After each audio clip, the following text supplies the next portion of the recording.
Hello. If you're here for Right to Repair, the impact on consumers and technical writers, you're in the right place. My name is Scott Abel. I'll be both the host and the presenter today, playing both roles. And in my role as the host, I'm going to walk you through a few things about our webinar platform and today's broadcast. So first, we don't have access to your camera or your microphone, which means we can't see or hear you during today's broadcast. We are recording this show as we do with all the Content Wrangler webinars, and you'll be able to access an on-demand recording by copying the URL that you're using to watch today's live program. And about a half an hour after today's live show ends, that URL will magically turn into the on-demand recording. You'll be able to look at that anytime you like, or you can share that URL with other people that you think might find the topic of today's show of interest. Of course, I want you to ask questions anytime you have them. You can do so super easy. Just scroll down beneath your webinar viewing panel, look for the Ask a Questions tab, click on that and type in the question. It'll send it into me and it'll queue up as much as possible to answer your questions after I do the presentation slide deck. There's some additional content in the attachment section. In fact, for today's show, there are tons of links down there that are related to today's show. They're in no way all-inclusive. There's so much content about this topic, but I wanted to give you a few URLs you could use to find resources for information that is truthful, accurate, and coming from the governments that are requiring these regulations. Also, I'm going to ask you to take a poll. We're only going to have one today, and that'll help me get an idea where you are on your journey to adopt the right to repair techniques that you're going to need in order to comply with these regulations. So the question is, where is your tech writing team on the journey to comply with right to repair regulations? And your choices are, we haven't started yet. Our team is not yet addressing right to repair compliance. Or, we're exploring the requirements. We are actively researching what compliance would entail. Or the third choice, we're planning our approach. We've identified key steps and are formulating a compliance plan. The fourth choice is we're implementing those changes. We're actively updating documentation to be compliant. And the fifth choice, and the final one, is we're fully compliant. Our documentation is fully aligned with right to repair regulations. Taking this poll will help me understand a little bit about where you are in your journey and might help me better cater my answers to you. So don't be shy. Participate in the poll whenever you get a chance. Also, I'm going to ask you to give a rating on the quality of the information that you received today at the end of the show using our 1 through 5 star rating system, in which 1 is a low rating and 5 is an exceptional one.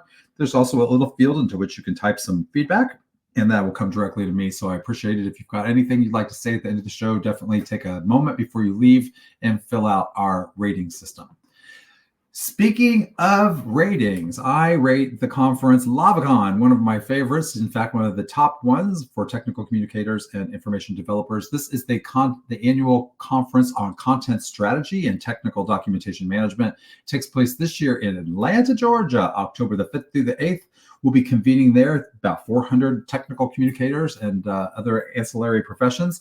We'll conjure up a lessons learned, best practices, and case studies kind of sessions that will be presented throughout the conference, as well as networking opportunities and a great exhibition hall where you can check out all the vendors of software and services that have tools and techniques and standards training, things like that, that might be useful to your team as you try to tackle these content challenges. And speaking of tackling content challenges, I'd like to thank our sponsor today, Hereto, the AI-enabled component content management system that's in use around the globe to deploy documentation and developer portals that delight customers. All right, before we begin today, let me share my screen here so we can get into the slide deck and I can deliver my talk. See if I'm capable of doing both jobs at the same time today. So as you may know, I'm Scott Abel, known as the Content Wrangler, and I serve as a content strategy evangelist for Hereto, in addition to my role as the CEO of the Content Wrangler and many of the other things that I do. I also really focus on helping organizations think more strategically about how they create, manage, and deliver their content. Let me skip ahead a few slides here. There we go. Sorry about that repeat there. I guess I include this image because I feel like this is the thing that it represents how consumers feel. And maybe you felt this way. You might have felt frustrated because you couldn't fix something on your own and you were thinking how ridiculous this is. And I think the message here is that you're not alone. You're a consumer just like anybody else. And that frustration that consumers experience when they're unable to fix something that they now own is what gave rise to the right to repair movement that I'm going to describe today.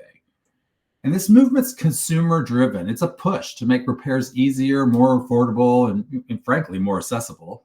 It's also an expanding legal right, increasingly recognized around the world, that ensures consumers like you and independent repair shops as well can access the parts, tools, and information needed to repair the products that we own. So this is important. The legislation that we're going to talk about today in different parts of the world covers parts, tools, and information. So it's not just the information, it's the access to the parts and tools that we also have to provide as companies. So why do we need this? Why do we need this right to repair?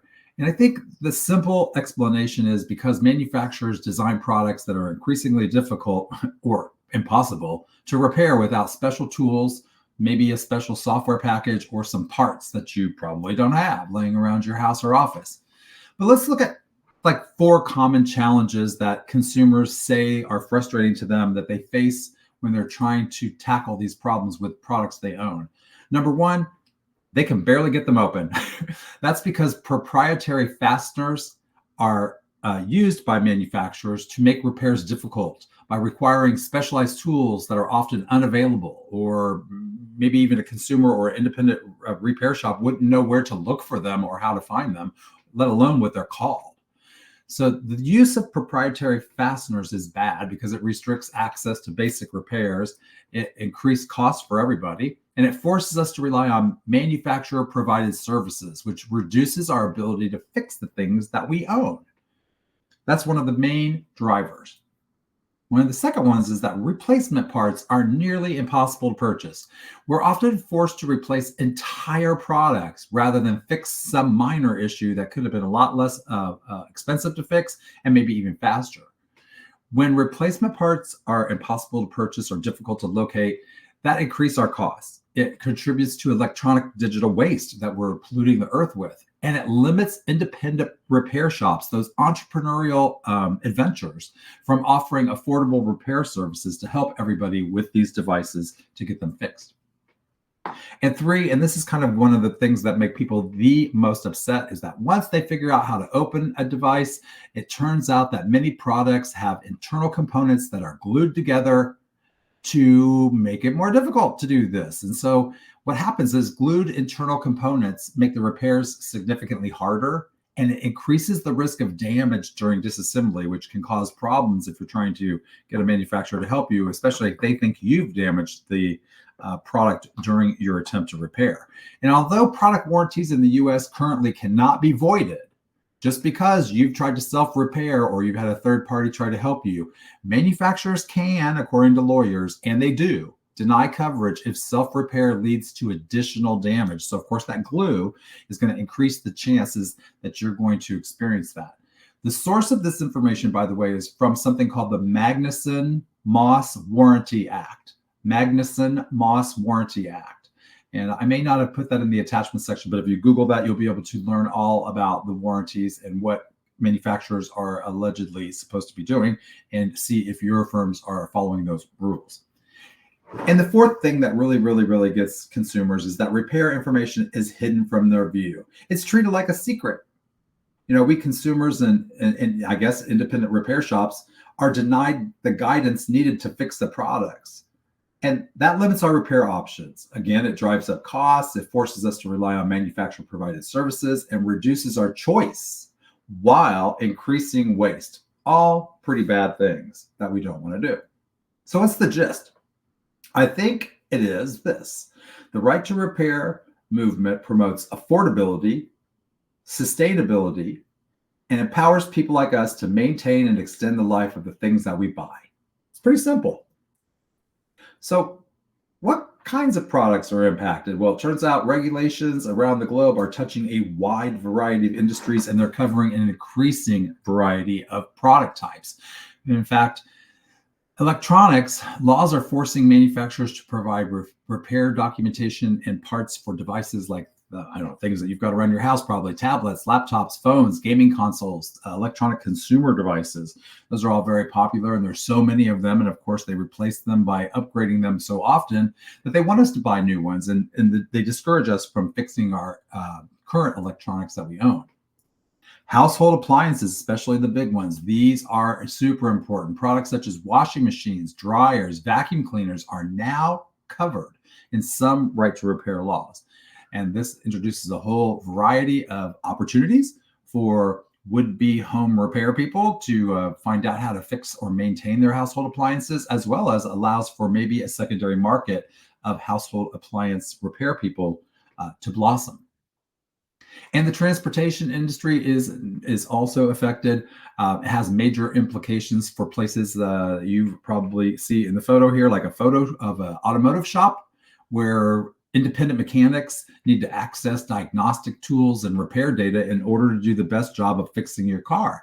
And in order to do that, they need all the information at their hands, at their fingertips.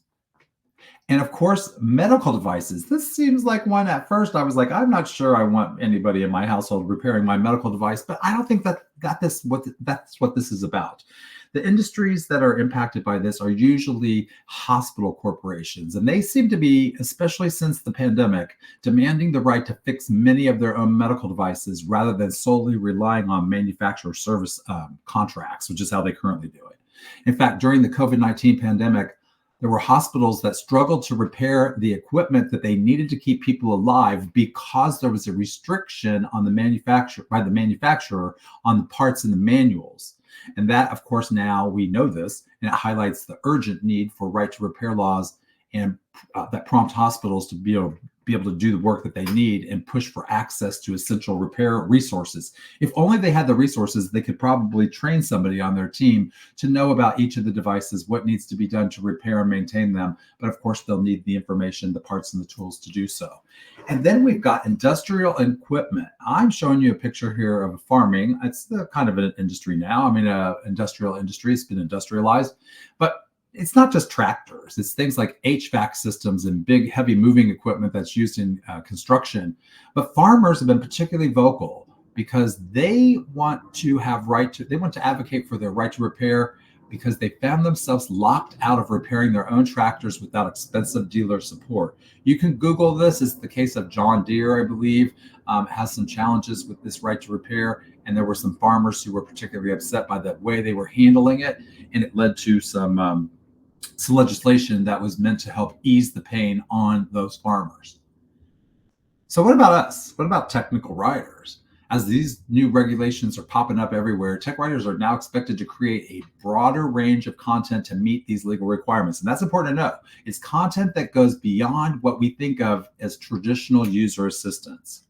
So what do I mean there? When we look at all these new regulations, we're now expected to create a broad range of different types of content that meet the requirements. Content that goes beyond the user guide or the user manual or the frequently asked questions that many of us are accustomed to creating.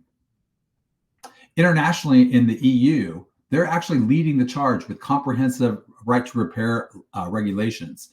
Their laws are different than the laws in the US, and they require manufacturers to make spare parts and repair information available for up to 10 years after the product has been released. And they've been recently adopted a new directive that even strengthens that by providing consumers rights to make repairs more appealing than replacements. So they want to shift the focus to make products more attractive by making them more repairable. So they're trying to encourage the manufacturers to adopt repairability and to kind of work toward that as a way to reduce pollution and increase access to this kind of information. The UK, formerly part of the EU, has similar rules in place for appliances like washing machines and refrigerators, and you can do a quick Google search to find some of the things that they're doing there. Australia is also no stranger to right to repair. They have laws requiring automakers to share repair data with both consumers and electronic shops, and there's a movement afoot to extend that reach into other areas, other product types in that country. And our neighbors in Canada and our friends in India are both actively developing national right to repair policies. So it's a global thing that's taking shape pretty rapidly, actually. All right, so that tells us a little bit about right to repair, what's going on, why we need it, which countries are trying to do something about it.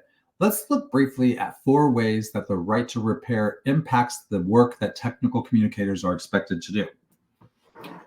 So first, I mentioned earlier that there's expanded content scope. So the first major impact that we have is this additional scope. Traditionally, tech writers focused on things like user manuals, which included things like how to set things up, how to operate a product, and maybe run a basic troubleshooting step or two. But that's just not enough.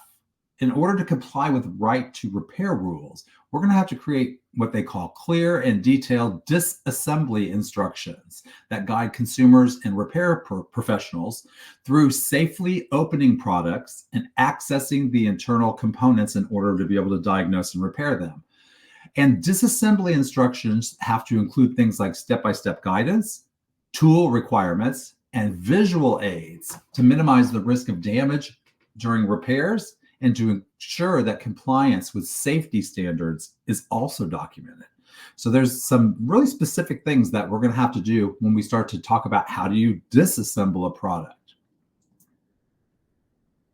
And of course, this is kind of an example of the disassembly instruction approach that people are using today, which may or may not be sufficient for each one of these legislative actions. You're going to have to take a look at each one of the requirements that are germane to your industry and your market and determine what level of detail you're going to need to be able to provide. Whether or not the pictograms from IKEA are sufficient, I'm unaware, but the expanded content scope is documented in the regulations for each country.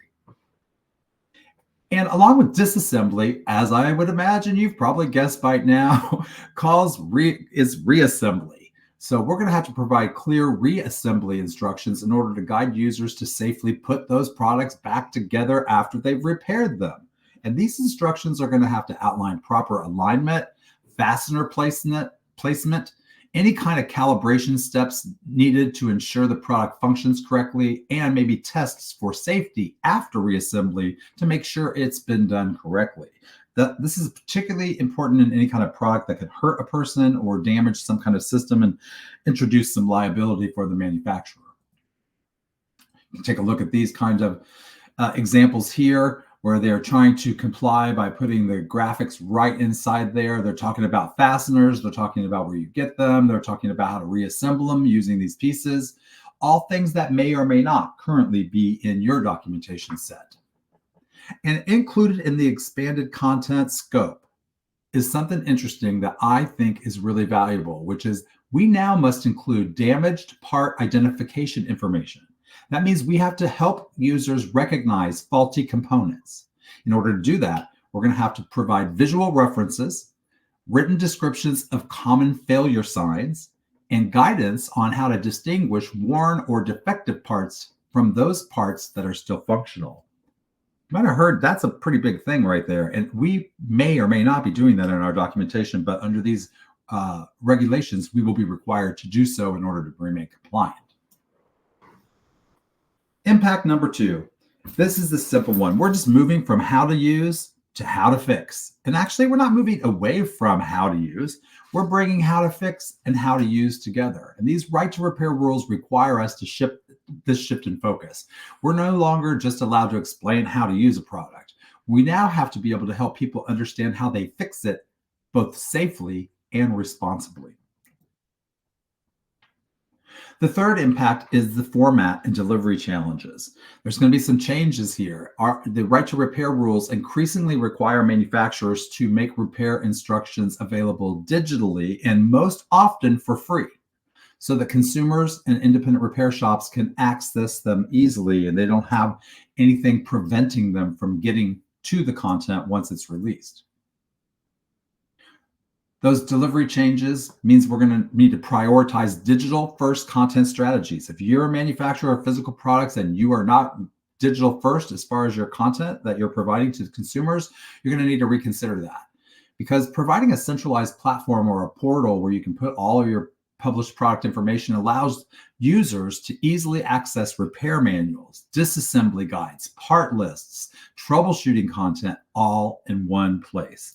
And you're a consumer, and when you play the role of consumer, you know how beneficial it is to be able to have everything that you need in one easy to access place.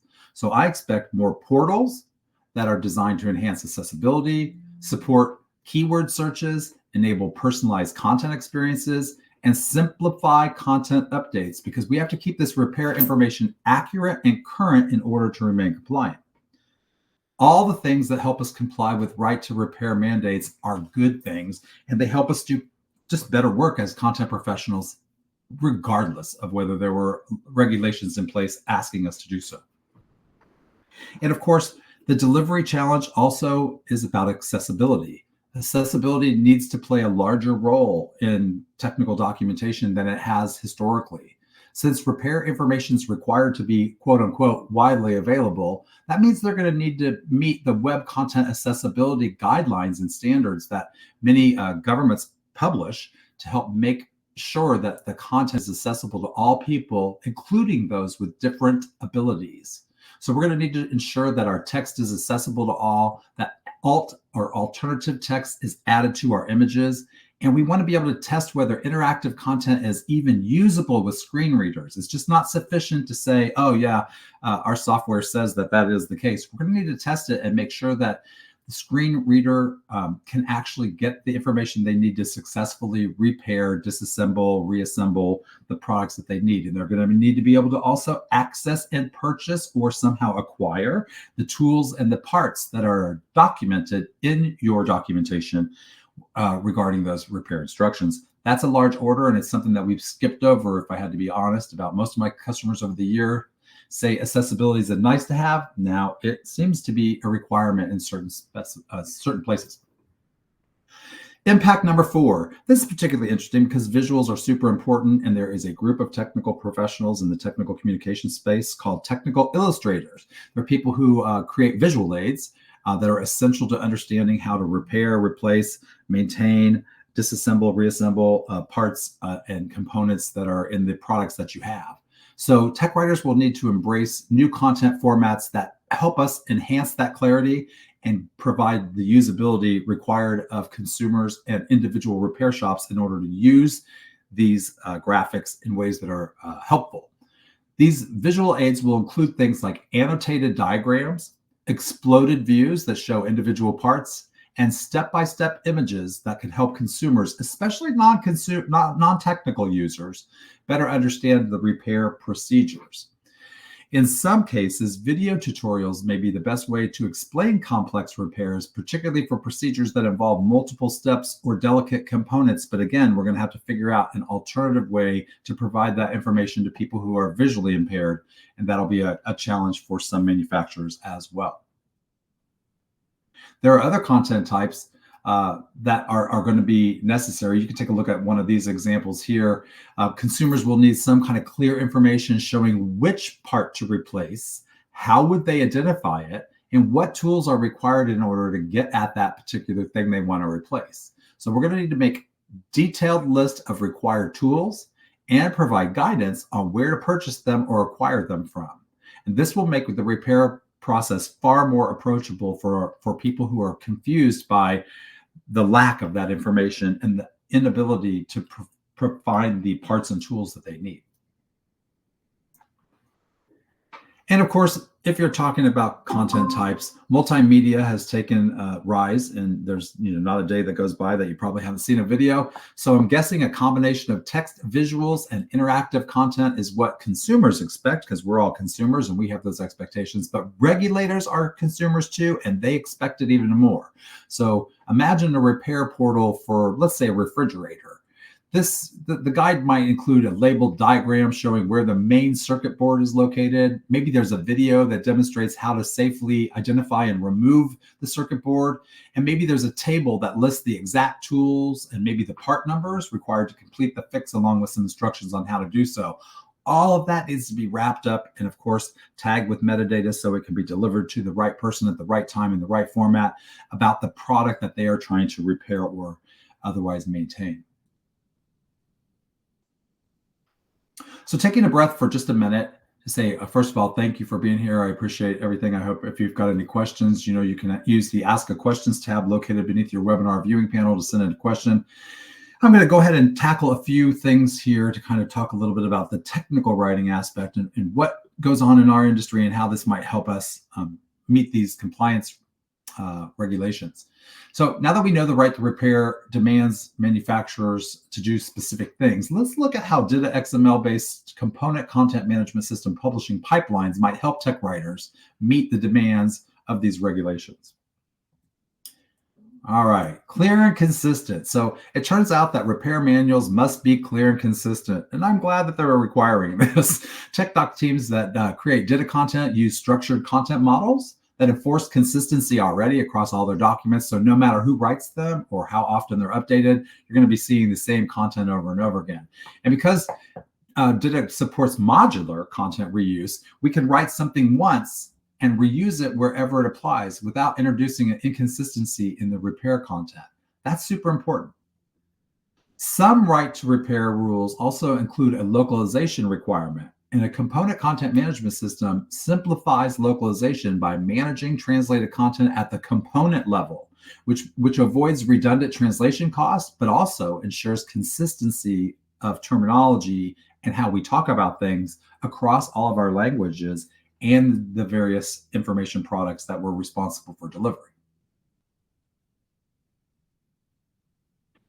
Free digital access. I don't think free is necessarily the right word. I think what they're trying to say is that a CCMS that's loaded with repair information that's created using DITA XML provides us with the ability to meet the requirement to provide repair information that's accessible to everybody. And what they mean is that it has to be freely available. You can't charge for it. You can't make it difficult or cumbersome for them to get. And if we make our repair information free by enabling automatic publishing to formats like HTML, PDF, or searchable online portals, we're going to be meeting that requirement, and we're going to be able to also do it efficiently and effectively. Writers don't have to manually upload files or build web pages today. The CCMS ensures it's delivered quickly and it's accessible to the public, which meets both regulatory and user expectations. The third key requirement is visual aids and parts identification. So it won't be enough to describe repair steps in words. You're going to need to see the users will need to see what they're going to be working with. That means they're going to need clear diagrams, labeled images, exploded views, guides that help identify the right part that needs to be replaced and under which conditions. This is going to be especially important for consumers who may not have technical training. So the goal that we have now is to make repairs understandable and safe for everybody. And that visual and those parts identifications will help play a huge role in that. Fourth, our content must be accessible. And I mentioned this earlier, but using structured content and metadata, we can tag information properly, support screen readers, and ensure our content meets web accessibility guidelines and other standards. That's going to be increasingly important as well. So what's the business case for all this? Before we wrap up the presentation, let's talk about why the right to repair isn't just about checking a compliance box. I seem to think of it as a business opportunity. And if you think about it, it really is.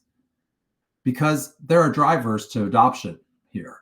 And one of them is lower support costs. Because when companies make repair information available, they reduce support costs by enabling customers to fix things themselves. That means fewer calls to support teams and fewer costly product returns. Those should be benefits that all leaders care about. The second business driver is brand trust. Consumers appreciate when you're transparent and when they're free to choose how and where their products will be repaired. That trust turns into brand loyalty for you, and they're more likely to stick around with you. It's important to note that the majority of consumers do say they prefer to attempt to find answers to product-related questions themselves. Another reason that we should find ways to deploy the product information to a self-service product information portal where consumers have 24/7 access. They can find what they need when they need it all in one place. And another business driver is sustainability. And many, many companies are talking about sustainability today and what they can do to become more sustainable. I think this is important because if you are cognizant about how you produce your content, you can reduce waste and extend the life of the products that you have, which may not be the best business model for companies that are looking to sell brand new products every 18 months. But for consumers who are sensitive to that, maybe there's a secondary market for this audience. It turns out that also something investors and consumers are really paying attention to is whether or not companies care about the environment and if they're responsible stewards of the environment. And so if your company is singing that song and you've got that messaging, the right to repair is a great thing that you can map to it and say, hey, if we comply with these regulations, we're also going to be dovetailing onto our commitment to be responsible business leaders and to be environmentally sound in our decision making. And of course, business drivers are new opportunities. This right to repair opens up new revenue streams like selling replacement parts, being really good at it, setting up an e-commerce store for tools, or offering certified third-party repair training. So instead of seeing the laws as a burden, manufacturers might be able to view them as a chance to lead, to stand out, to be different, especially as organizations that put customers, sustainability, and transparency first. And if those are characteristics that are super important to your leadership, then complying with these regulations will probably be a no-brainer for them. So it is a movement, as I talked about, and I'm certainly not the leader at all, but organizations around the globe are pushing for this movement and it's gaining momentum. iFixit, which is the world's largest online repair community dedicated to helping people fix broken devices, that they have a website called ifixit.com where you can find high quality replacement parts, precision tools, and most importantly, free step-by-step repair guidance for thousands and thousands of products, empowering anyone to perform repairs on their own. And they take it a step further. They've even got a little training academy that creates the opportunity for people who have expertise in repairing a particular product to create their own documentation to help iFixit document how to repair other things. They teach them how to do it, how to take pictures, how to write a good topic, how instructions are to work. It's a pretty interesting and very innovative thing. There's also an organization called US Purge, which is spelled USPIRG. It's an advocate for consumers. They advance solutions to problems that affect health, safety, and well-being, and so therefore they're concerned about the right to repair. And then there's also the Repair Organization. It's repair.org, a great website loaded with information. You can see all of these links and others in the attachments section located beneath your webinar viewing panel. But the Repair Association, they are looking to impact how device manufacturers comply with these regulations, and they've got a form, I believe, that you can fill out to talk about device manufacturers that refuse to comply with these regulations. And they've got a great place where you can see each state law and what they guarantee as far as protections. You'll be able to learn a lot from the repair.org site, and I recommend that along with iFixit as an excellent resource for you to start your journey. So I guess my advice is don't wait for the legal team to knock on your door. Start auditing that content now. Join the conversation with your teams that care about this and push your organization to take right to repair seriously, not just to comply, but to lead. I think it's super important, and it's something that positions technical writers as impactful leaders in the organization, not just somebody who's serving the needs, writing documentation. So how do you get there? First, you got to start by learning more, right? If your organization makes physical products, ask management whether you're already providing the repair information these laws require, and if so, how do they know that they're compliant? If they don't know, or they're uncertain, this is your moment to lead. You can audit your existing content. Look for gaps in repair instructions. Look for the missing visuals. Look for the delivery format misses where they're not doing a great job, and think about how your team could scale and structure all this work more efficiently to benefit you and your team in the ways you need, while simultaneously filling these gaps for repair instructions, visuals, parts, and delivery formats. And if you can get familiar with the tools that can help, like structured authoring, component content management, artificial intelligence, you will be able to help do this for your company at scale. It won't be a problematic thing. It'll be something that's just part and parcel to the work that you do and part of your efficiency. And finally, stay informed. The right to repair landscape is changing quickly, and globally as well as locally. Tech writers have a key role to play, but making repair access a reality is a moving shell game. So it's not just about compliance. It's really about creating better customer experiences, reducing waste, and empowering people to fix the things they own. So let's make repairability part of how we define content quality. Here's the takeaway. Right to repair isn't just about fixing broken gadgets, it's about fixing broken systems.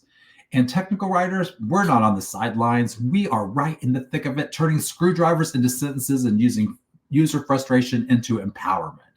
And all these things and more are part and parcel to why you need to understand the right to repair. But I just wanted to say thanks for sticking around and for caring about content and for making the world just a little more repairable, one manual at a time. All right, if you've got any questions, I'm happy to take questions from the audience, and we'll go from there. Let me stop sharing here. All right, and jump over. All right, here we are. I'm back again. Okay, so let's see. Let's got some questions. One question here. My product is training and instruction and analysis methods. Does any of this set high bars for completeness and accuracy? What about accessibility, including alternate languages? Wow, that was the question from John. John, those are all great questions. I wish I had detailed answers for all those. But the right to repair is relatively new, first of all, and the regulations are scattered, right? They're in different places and there are different maturity levels and they have different requirements depending on locale, industry sector, or what it is you're trying to do, whether you're a profit or nonprofit. There's lots of different things that could creep into these laws. I think as far as the high bars for completeness and accuracy, that completeness and accuracy high bar has been set a long time ago. And probably with the advent of AI and other emerging technologies, we're going to see better completeness and better accuracy, or at least the ability to detect inaccuracy or incompleteness using AI tools. So I imagine the bar goes up a little bit there. The regulations would also need to come with regulation enforcement. That is challenging at this moment, especially in the United States with our government in the shape that it is and the kind of deregulatory activities that our current administration is introducing. There could be some shakeups there. But state governments, local governments are actually stepping in and starting to require different kinds of compliance with the regulations that they put in place for their locales. But the important thing is that you're going to need somebody to make sure people adhere to the regulations, and not all of them come with budget and money for people to police this. So there's probably a legal argument about whether or not people should have to comply, because what is the penalty if they really can't catch you doing it? But the reality is this all makes things better for consumers. And in the end, you're going to have a better customer experience. You're going to have more opportunity to show off what it is that you do. And you're going to be able to learn from the experience of providing repair information and adding it to your mix of existing product information, so that you're going to be able to accommodate business goals and meet things that your organization cares about, whether or not they're required by law. I think you've got some opportunity there where you can take advantage of that.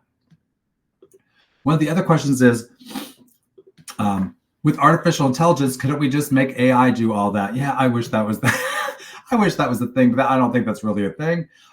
In order to detect what's missing, you could definitely use AI to help look in the content, to audit your content, to inventory it, to compare and contrast, to look through all of your content, ask it to identify places where you have conflicting information, where you say one thing and then you say something else, just 10 pages, 10,000 words later, whatever it is. I think you're going to be able to see lots of benefit there.